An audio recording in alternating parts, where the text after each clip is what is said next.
Ето на това място на 31 декември живота си загубиха двама български граждани, които станаха жертва на преследването между полиция и пиян водач без книжка.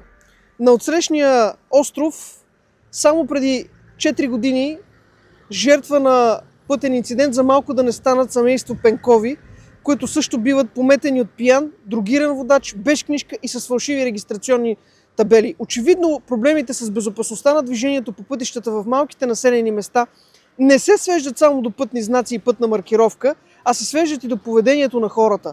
Въпреки това нашия екип е тук, за да предложим мерки, с които да повишим безопасността, така че дори да се появят такива пияни, дрогирани водачи, недобросъвестни водачи, които системно нарушават правилата, поне хората да могат да останат живи. Включваме се от град Нова Загора на нещо като нищо, нито е кръгово, нито е кръстовище. С мен е госпожа Пенкова, която ще ни разкаже малко повече за това, че тя самата е преживяла пътен инцидент преди, може би, 2022 и по чудо оцеляла. За съжаление, хората на Нова година, които загубиха живота си тук, нямаха този късмет. Странно колко съвпадения ще чуете в нейния разказ за сходства с катастрофата, която стана на 31 декември 2025 година.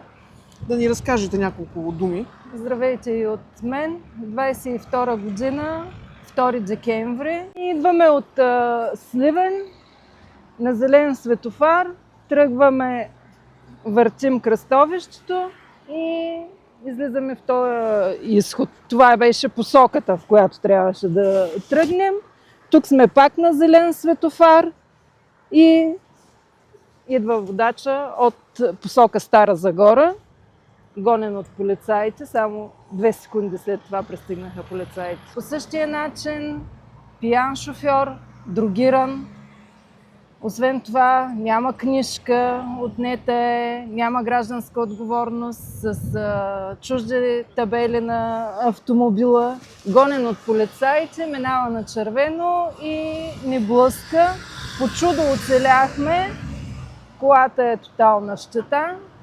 Може би защото беше джип.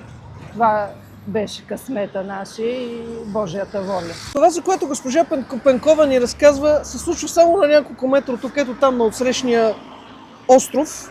И е редно да повдигнем няколко въпроса. Първо, по отношение на безопасността, която трябва да е гарантирана от 2 стопанина на пътя. Тук са и Агенция пътна инфраструктура, но и Община Нова Загора.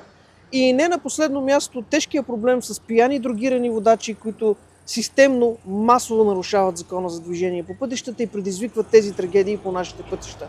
Ето затова нашия екип е тук, за да дадем препоръки какво да направим така, че когато такъв водач реши да нарушава правилата, поне хората да останат живи и здрави.